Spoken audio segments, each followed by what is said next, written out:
اعوذ باللہ من الشیطان الرجیم بسم اللہ الرحمن الرحیم اللہم صلی علی سیدنا محمد معدن الجود والکرم وآلہ وسلم۔ سامعین و ناظرین اکرام، السلام علیکم ورحمۃ اللہ وبرکاتہ۔ آج کا میرا موضوع یہ ہے کہ زندگی کا مقصد۔ دیکھیں، زندگی کا ایک مقصد ہے، اگرچہ ہمارا ماحول ایسا ہے کہ ہمیں بتایا نہیں گیا، نہ ہم خود سوچتے ہیں، ہمیں ہمارے بزرگوں نے نہیں بتایا، ہمیں ہمارے بزرگوں نے ہماری اپنی حقیقت سے آشنا نہیں کیا۔ اس کی وجہ یہ ہے کہ وہ خود آشنا نہیں تھے، انہوں نے خود نہیں سوچا، لہٰذا ہمیں بھی نہیں بتایا۔ اور اب ہم جو ہے، جب ہوش سنبھالتا ہے انسان، تو وہ خود بھی نہیں سوچتا۔ سوچنا چاہیے اس کو کہ بھئی یہ زندگی کیا ہے اور اس کا مقصد کیا ہے، میں کون ہوں، کیوں آیا ہوں اور میں نے کرنا کیا ہے۔ یہ وہ سوالات ہیں جس میں ہماری دلچسپی عام طور پہ نہیں ہوتی۔ کسی بھی سٹیج میں زندگی کے مقصد کو انسان نہیں جانتا اور جاننا بھی نہیں چاہتا۔ اس کی وجہ یہ ہے کہ یہ ایک دھوکے کا شکار ہو جاتا ہے زندگی کے بارے میں کہ میں تو وہی ہوں جو کچھ نظر آ رہا ہوں، اور میری حقیقت یہ ہے، اب میرا مستقبل بھی دنیا ہی ہے۔ دنیا ہی میں ہم اپنے خواب جو ہے بنا لیتے ہیں، اپنا مستقبل ایک سجا لیتے ہیں کہ میں یہ کروں گا، وہ کروں گا، یہ کروں گی، وہ کروں گی، ایسا ہوگا، ویسا ہوگا۔ ہم وہ کہتے ہیں نا، یہ لڑکے لڑکیاں جو ہیں اپنا ایک آئیڈیل بنا لیتی ہیں۔ ایک آئیڈیل لڑکیاں عام طور پہ یا لڑکے عام طور پہ، مطلب یہ اس میں فرق نہیں ہے، لیکن وہ اپنی آئندہ زندگی کہ میری ایسی بیوی ہونی چاہیے یا ایسا شوہر ہونا چاہیے، اور یہ سوچتے رہتے ہیں کیونکہ ان کا واسطہ پڑنا ہوتا ہے شادی سے، تو وہ اپنا ایک آئیڈیل بنا لیتے ہیں، اگرچہ وہ آئیڈیل کسی کو ملتا نہیں ہے، کیونکہ انسان سوچتا کچھ ہے، ہوتا کچھ ہے۔ تو پھر یہ ہے کہ یہ چونکہ اپنی بارے میں غافل رہتا ہے، تو زندگی کے مقصد کو نہ پا کر یہ فضول زندگی گزار کر چلا جاتا ہے۔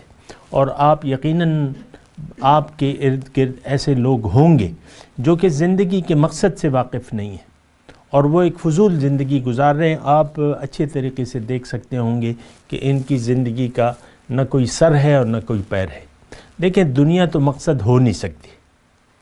یہ تو اگر انسان اگر حالات کے دھارے پر اپنے آپ کو چھوڑ دے اور سوچنا چھوڑ دے، تو اس کا مطلب یہ ہے کہ اس کی مثال پھر جانوروں کی طرح ہو جاتی ہے۔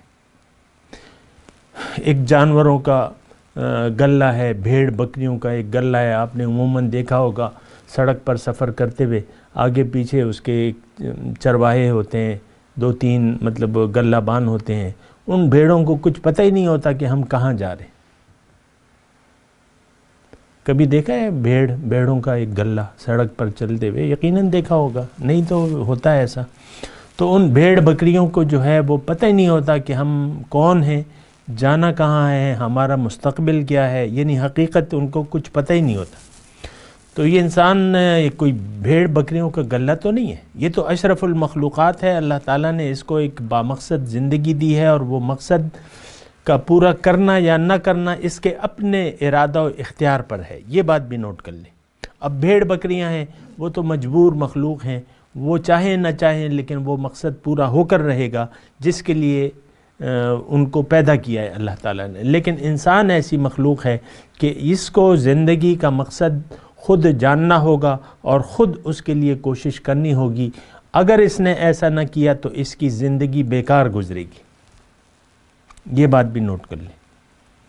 انسان اگر سوچ سمجھ سے کام نہ لے اور اپنے آپ کو حالات کے دھارے پر چھوڑ دے کہ بس کہ لوگ دیکھو کیا کر رہے، لوگوں کی دیکھو، بس وہی کرو جو لوگ کر رہے ہیں۔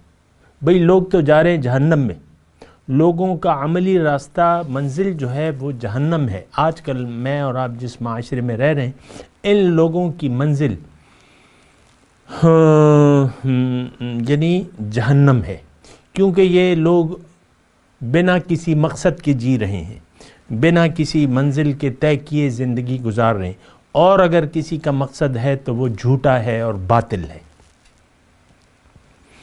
تو جو کوئی بھی باطل زندگی گزارے گا، بے مقصد زندگی گزارے گا، اللہ تعالیٰ اس سے سخت ناراض ہوگا۔ اللہ تعالیٰ نے بطور ناراضگی جو ہے قرآن پاک میں فرمایا ہے کہ افحسبتم انما خلقناکم عبث وانکم الینا لا ترجعون، کیا خیال ہے تمہارا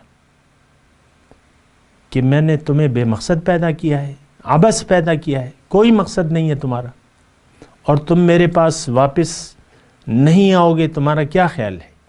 تو یقیناً ہم لوگوں کا خیال یہ ہے، یعنی عملی طور پہ ہم جس معاشرے میں جی رہے ہیں، جن لوگوں کے درمیان جی رہے ہیں، ان کی زندگی کا نہ کوئی مقصد ہے، نہ ان کو پتہ ہے، نہ پتہ کرنا چاہتے ہیں۔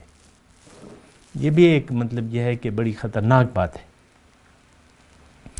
یعنی میں اور آپ جن لوگوں کے ہجوم میں رہ رہے ہیں، ان کی زندگی بے مقصد ہے، ان کا نہ کوئی مقصد ہے، نہ وہ بنانا چاہتے ہیں۔ اگر کوئی داعی الی الحق، داعی الی اللہ کی آواز ان کے کانوں میں پڑ بھی جائے تو تب بھی کہتے ہیں کہ یہ ایک پاگل کی بات ہے۔ حضور صلی اللہ علیہ وسلم کو کہا نہیں کیا کہ انک لمجنون، تم تو دیوانے ہو۔ حضور کو مجنون کہا گیا، دیوانہ کہا گیا، اور تم مسحور ہو، تم پر سحر کیا گیا ہے، یہ کہا گیا، یہ الفاظ ان کو کہے گئے ہیں۔ تو ایسی آواز، یعنی داعی کی آواز کو لوگ دیوانے کی بڑھ سمجھتے ہیں عام طور پہ، آج بھی ایسا ہی ہے۔ تو لوگوں کا، یعنی لوگ جو اس معاشرے میں رہ رہے ہیں، خاص طور پہ میں امت مسلمہ کی بات کر رہا ہوں، ان کی زندگی کا مقصد کوئی بھی نہیں ہے، بے مقصد زندگی گزار رہے ہیں، اور اگر کوئی مقصد ہے تو وہ باطل ہے۔ اور جس نے بھی باطل کے لیے زندگی گزاری، اللہ تعالیٰ اس سے سخت ناراض ہوگا۔ اللہ تعالیٰ فرماتا ہے کہ تم بامقصد زندگی گزارو، اور اللہ تعالیٰ نے مومنوں کی شان بیان کی ہے کہ یتفکرون فی خلق السماوات والارض ربنا ما خلقت ھذا باطلا سبحانک فقنا عذاب النار۔ اللہ تعالیٰ مومنوں کی صفات بیان کر رہا ہے کہ یہ لوگ زمین اور آسمان کی پیدائش میں، یعنی تخلیق کے، اللہ کی تخلیق پر غور کرتے ہیں، اور پھر وہ کہتے ہیں کہ اے ہمارے رب، ہمیں یہ پتہ چلا کہ تو نے ہمیں بے مقصد نہیں پیدا کیا، اور اگر ہمیں یہ بھی پتہ چلا ہے کہ اگر ہم بے مقصد زندگی گزاریں گے تو آگ کے عذاب میں ڈالے جائیں گے، تو کہیں ایسا نہ ہو یا رب کہ ہم بے مقصد زندگی گزار دیں اور آگ کے عذاب میں جا پڑیں۔ ربنا فقنا عذاب النار، وہ یہ دعا مانگتے ہیں پھر کہ اے اللہ ہمیں آگ کے عذاب سے بچا لے، ایسا نہ ہو کہ ہم بے مقصد زندگی گزار دیں۔ تو دیکھیں، اس بات پر غور کرنے کی اشد ضرورت ہے، اور میں جو بھی میرے سامعین ہیں، میں آپ کو یہ کہتا ہوں کہ دھوکے سے نکل آئیں۔ جو ظاہر ہے جن حالات میں آپ رہ رہے ہیں، اس میں یہ ایک بالکل مصنوعی سا ماحول ہے۔ اس کے بعد جب آپ کی آنکھیں کھلیں گی، ظاہر کی آنکھیں بند ہوں گی، تو حقیقت کی آنکھیں جب کھلی ہوں گی تو بالکل ایک نیا ماحول ہوگا۔ نہ آپ کے ساتھ آپ کا نہ ماں ہوگی، نہ باپ ہوگا، نہ بھائی ہوگا، نہ بیوی ہوگی، نہ شوہر ہوگا، نہ بچے ہوں گے۔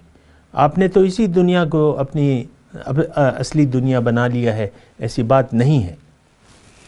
اس دھوکے سے جتنی جلدی ہو سکتا ہے آپ نکل آئیں، ایک خیالی دنیا، تصوراتی دنیا سے باہر آ جائیں، حقیقت کی دنیا میں آ جائیں، اور اپنے آپ کو پہچان لیں، اپنی منزل کو پہچان لیں، اپنے راستے کو پہچان لیں، حق کو منزل بنا لیں، حق کے راستے پر چل پڑیں، حق والوں کے ساتھ تعلق قائم کر لیں، اور سچے لوگوں کی تلاش کریں، سچے لوگوں کے ساتھ تعلق قائم کریں، سچے لوگوں پر اعتبار کریں، ان کو اپنا رہنما بنا لیں، اور ان کی رہنمائی میں زندگی کی منزلیں طے کرتے ہوئے جادہ مستقیم پر چلیں، اور انشاءاللہ پھر یہ ہوگا کہ کامیابی جو ہے وہ آپ کے قدم چومے گی۔